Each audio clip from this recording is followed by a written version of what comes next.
One of my greatest memories is on tour with Whitney Houston. The venue essentially looked like a castle courtyard. So there's a stage, and then you saw like lit up castle walls. And it was the beginning of the song "I Will Always Love You." And I looked out, and everybody had sparklers or lighters lit. It was just a sea of lights. The whole first verse I don't play, and I just kind of sat there and took it in. I was like, wow, this is what I dreamt of doing when I was in the dorm rooms. Behind every favorite artist, song, or lyric is a story you've never heard. In Voices Behind the Music, we go much deeper than the frontman you hear on the album or the guitarist you see on stage. People from all aspects of the music industry work together to make the business what it is and are often some of the busiest but nicest, funniest, and smartest people out there. I'm Jeff Yasuda, CEO at Feed Media Group, the creators behind the leading B2B music licensing platform. Join me as I sit down with some of my favorite voices behind the music to hear their insider stories about what makes the music industry so exciting. All right, today I am here with the amazingly talented Taku Hirano, percussionist extraordinaire whom Mick Fleetwood describes as his secret weapon.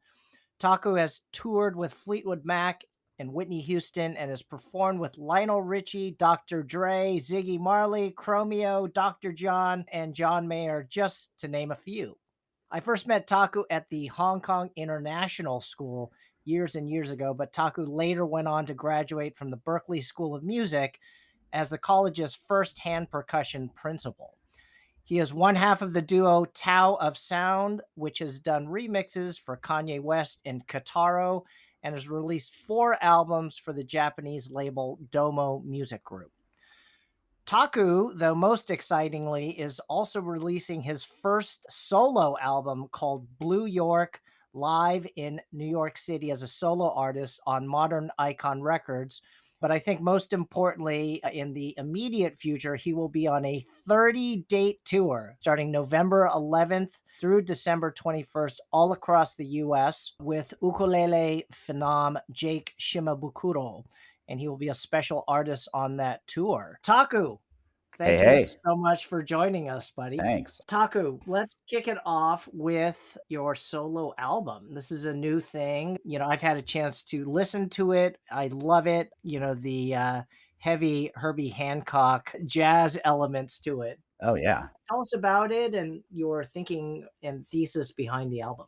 Well, it started out with me getting together with a couple former schoolmates at Berklee College of Music in New York City, and us kind of reminiscing about all the great fun music that we played back in school on each other's recitals and recording sessions. The music was all of that 70s jazz fusion era of Miles Electric Band, Herbie Hancock, George Duke, Billy Cobham.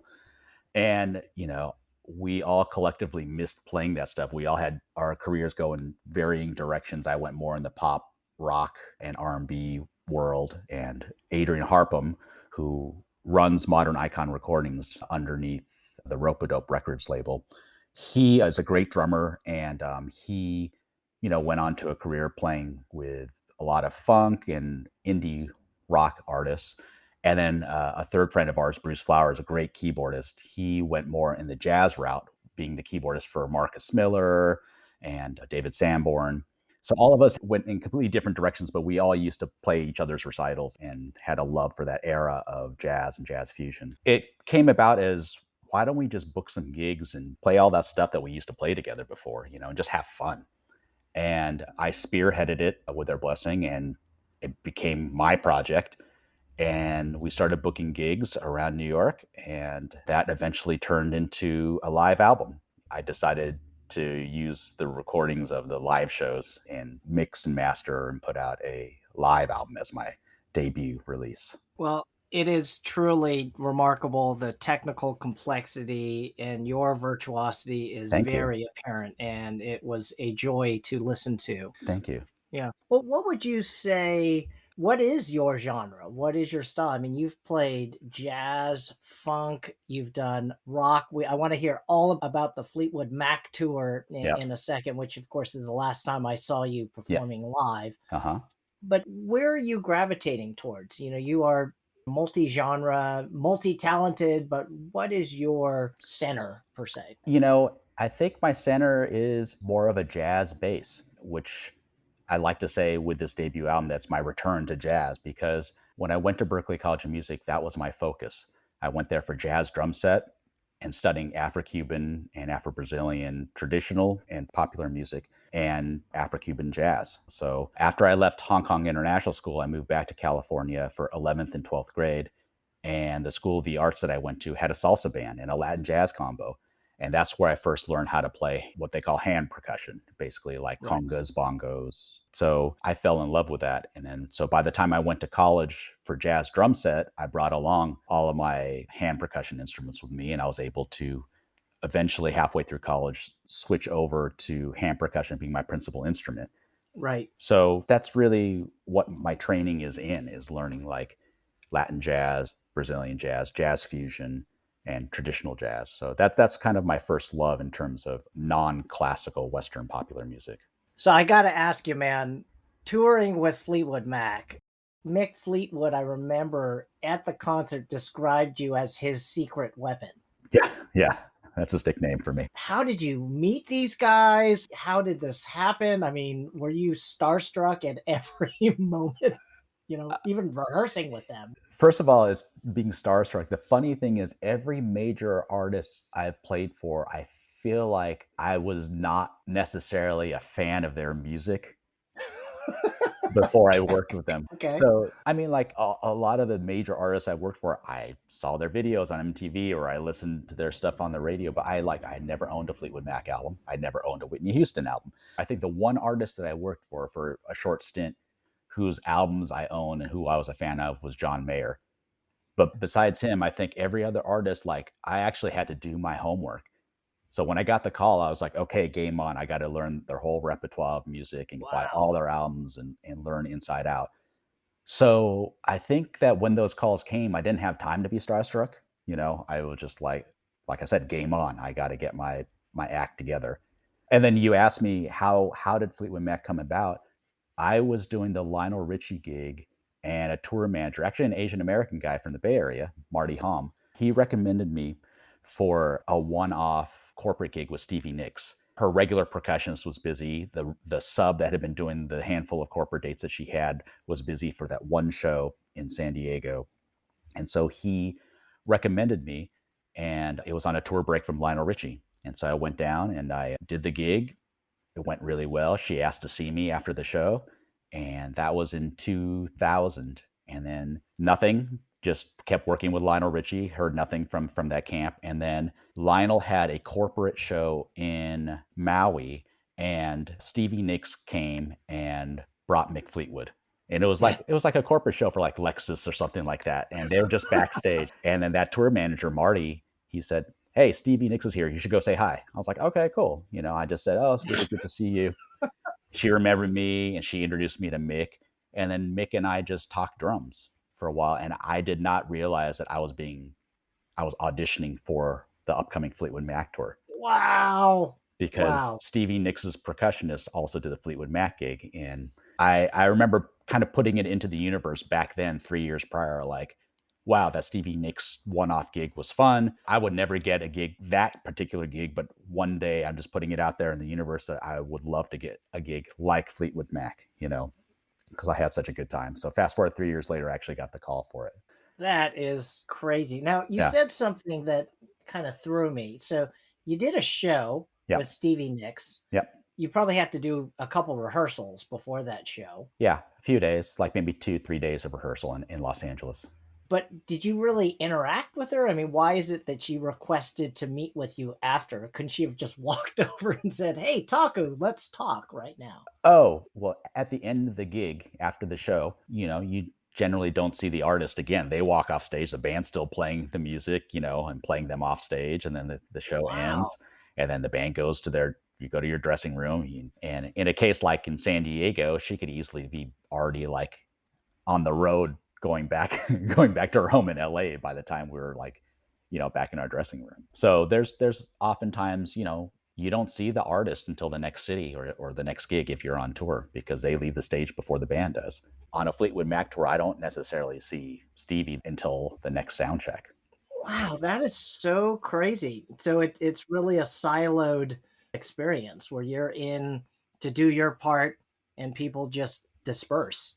Yeah, especially with a big artist like that. I'm Mhm. sure it's like that for somebody backing up Miley Cyrus or, Taylor Swift. They walk off the stage and they may possibly get straight into a car and go straight to their jet and fly to the next city. Wow, that blows my mind, right? And the reason it blows my mind is so much about performing live Yeah. is the connection, so much about music, period, but particularly performing live, and particularly as you get more and more technical, in Uh-huh. a word, communication is so critical, right? There's that camaraderie, there's that element of being in the moment together, making a connection, maybe Yeah. is a better way of saying it. Yeah. But that I mean, there's that connection at sound checks and pre-show. It's just Mhm. that after the shows, I see. everyone tends to like get out, get out and get to the next city.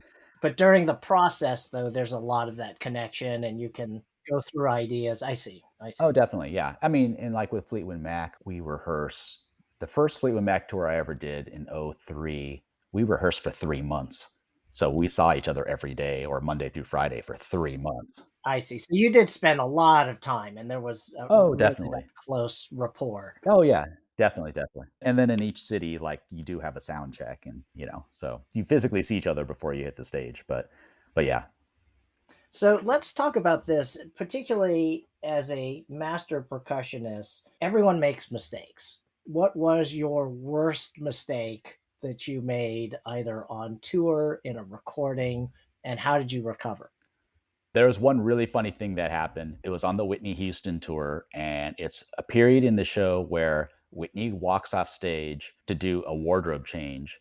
And during the wardrobe change, a screen comes down and there's a whole video montage, but the music is being played live by the band. And it's a medley of songs. So it's like probably four different songs, snippets of songs that flow one into another. And it was a video montage of music from The Bodyguard. So it had footage of from the movie and this and that, the other, and we played like four different songs that segued one into each other. And I was surrounded by all these electronic pads. And generally, like from song to song to song, I have a whole different setup. So I'll click a button, all of a sudden, all the sounds will change per song. And I decided to make a montage kit. So that means that all my electronic pads encompassed four songs worth of sounds. Mhm. It was a lot of ballads, and it was the ballad Run to You was happening, and it was like, sweeping strings, and I motioned over to my tech because I was trying to hit this one pad and it wasn't working for some reason. What I didn't realize was the cord had pulled out halfway. Oh, But the thing is, when you pop the cord in, it triggers whatever's on the pad. no. And then it's Oh, no. this is getting really technical, but it's a two-zone pad, meaning that if you picture a round electronic pad that you hit, the center of the pad is one sound and the rim of the pad is another sound. I had put the last note of the entire medley the last song of the entire medley was the song Queen of the Night, which was like a rockin' song with distortion guitar, last notes and explosion. But the center of the pad was like something delicate, like finger snaps or something for like a ballad, like Run to You. And I'm like hitting on the ballad part of the song, I'm hitting the pad, it's not working. I motion over to my tech, come over here. And he's like, oh, it's not plugged in all the way. So he plugs it in and it triggers this gigantic explosion Oh, sample oh God. in the middle of the ballad. And Oh, thank God she wasn't on stage, but all the stagehands, all the crew, everyone ran to the wings because they actually thought the sound was like either the screen or a lighting truss falling on top of the band, like on stage. They thought it was like an actual physical accident that was happening on oh stage. my God. It was literally just a sample of an explosion for the last note of the entire medley that was kind of masked and melded in with distortion guitars and the drummer hitting the cymbals and whatnot. But in the middle of a ballad, it was just like Oh, God. so. The lesson was first of all, check all your electronics, do a dummy check, even if you have a tech that takes care of that stuff, and also compartmentalize your sounds per kit so that you have no cross pollination. I learned that definitely the hard way. So, Wow. That is a crazy story. yeah. That is a crazy story. So Taku, as you developed yourself as a young musician, talk to us about your parents. Were they supportive? Did they push you away from music? What was their involvement in helping you develop as a young musician? My parents were really supportive, and I feel like early on, I was pretty serious about it. I started percussion at the age of 9, and my earliest recollection of wanting to play some kind of drum was at the age of 4.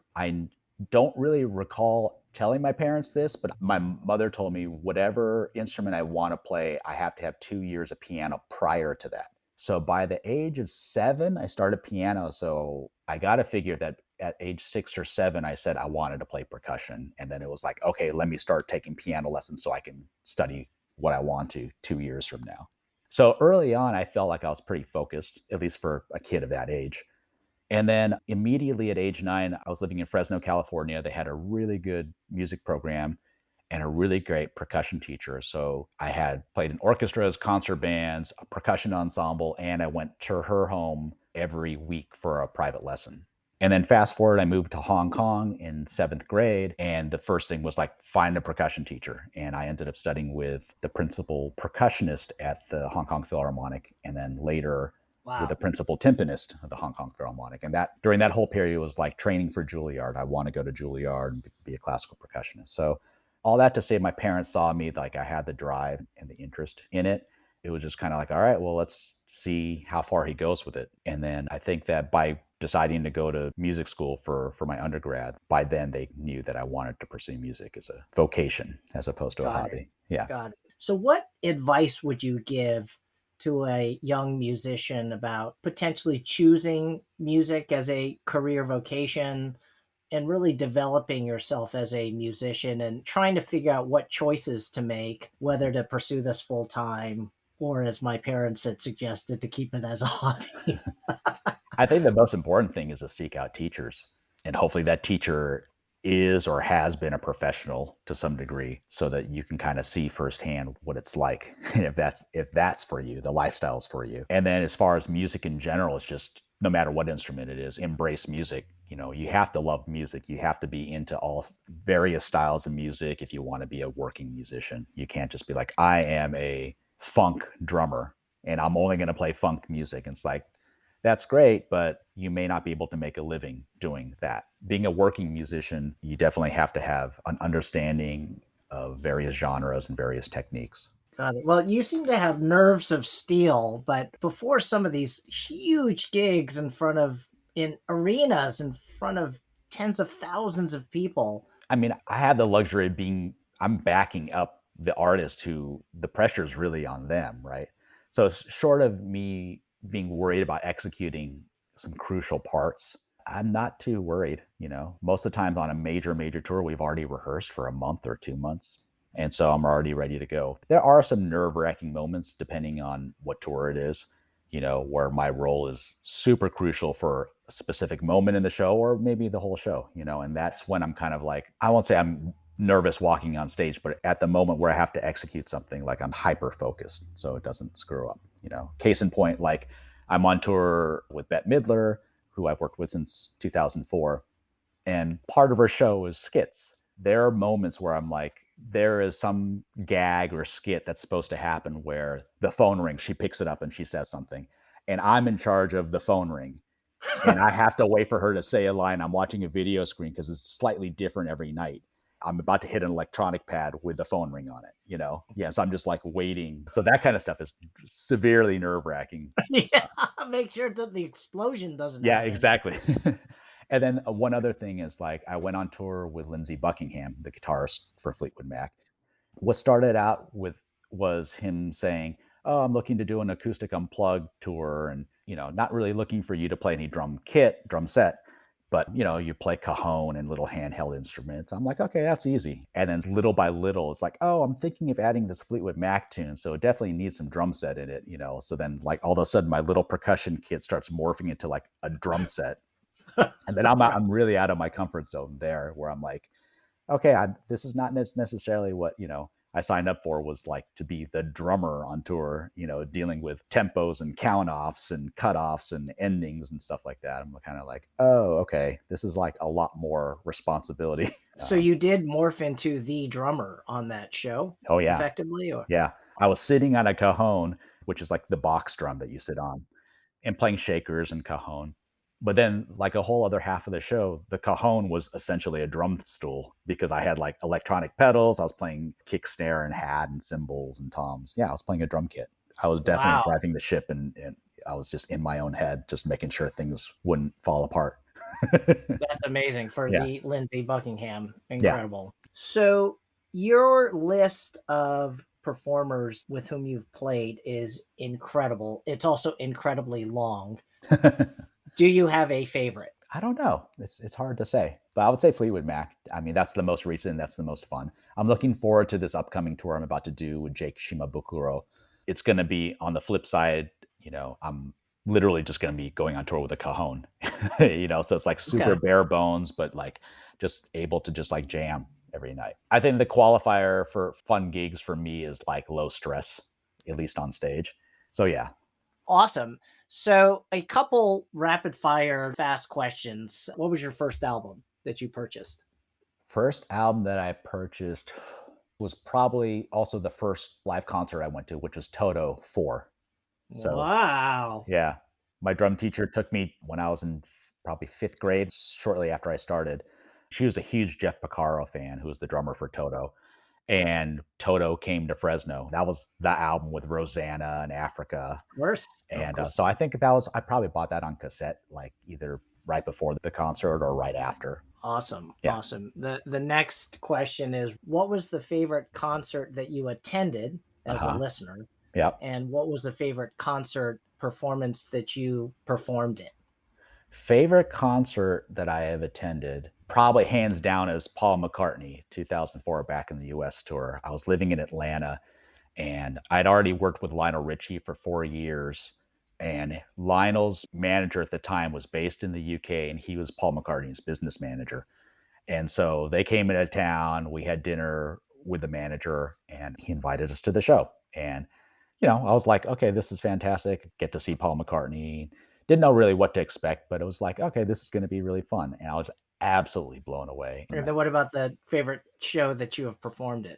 Favorite show that I performed in? Wow. One of my greatest memories is on tour with Whitney Houston, because that was the first major tour I'd ever done. It was my first time in Europe, and we toured Europe for 4 months straight, so I got to, like, really live on the road and have days off where I just did all the sightseeing and just kinda hang out all over Europe. There was that one show in Mannheim, Germany, and it was the venue essentially looked like a castle courtyard. So there's a stage, and then you saw like lit up castle walls, and the entire audience was in front of us. In that show, I kind of sat back. It was the beginning of the song "I Will Always Love You," and basically Whitney sings it just with like piano accompaniment. And I looked out, and everybody had sparklers or lighters lit, and it was just a sea of lights. The whole first verse I don't play, and I just kinda sat there and took it in. I was like, "Wow, this is what I dreamt of doing when I was in the dorm rooms?" That was the first moment I can remember where I just actually kinda took it in, just like, "Okay." I can't say I have arrived or anything like that, but okay, Well, this I'll say you have arrived. So that was that moment. I'll never forget that moment. I was like, wow. And I just sat there, and where I was situated on stage was pretty much directly behind her. So I just saw a spotlight on her. So I see her silhouette and a white spotlight in a sea of lighters, and then castle walls lit up in amber lights. And I'm just like, okay, let me just enjoy this moment until I have to play the next verse. That's incredible. I gotta ask, give me a starstruck moment that you had when you were just blown away meeting someone. Definitely the first time. I've only met this person twice, but, Barack Obama playing at the White House. I played twice, but the first time, and we played for the Obama-Biden administration's first state dinner, and I was working with the Indian composer A.R. Rahman, who won the Of course, Oscar for of Slumdog course. Millionaire, and it was early on of me working with AR, and yeah, he got the call to do the first state dinner because the guest was the Prime Minister of India. And so it was like just I think it was just 4 of us. It was a 4-piece with playback music. I flew to DC, and, it was like getting to play at the White House was insane, obviously. But it was just like the first time I finally saw him in the flesh, I was like, "Oh my god, that's him." And then after the concert, they ushered us back and they put us in a line. They're like, "Oh yeah, this is to take a photo with the president and the first lady." So I didn't even know we were going to get to take a photo with them. So that was definitely like, wow. Incredible. Yeah. Incredible. Well, that is a great note to end on. So, Taku, how do fans find out more about your upcoming album and your upcoming 30-date tour? I think that the easiest way is just to go to my website. I have all tour dates and all appearances and all info and whatnot on me there. My website is www.taku.ninja, TAKU.NINJA. I love it. I love it. Those stories just blew my mind. Oh, And thank you. thank you so much for being on the show. Thank you so much. I really appreciate it. Thanks for listening to Voices Behind the Music, a Growth Network podcast production presented by Feed Media Group. We're on a mission to make it easy, fast, and legal for businesses to use music to power the most engaging customer experiences. Make sure to subscribe to the podcast wherever you get yours and learn more about us at feedmediagroup.com.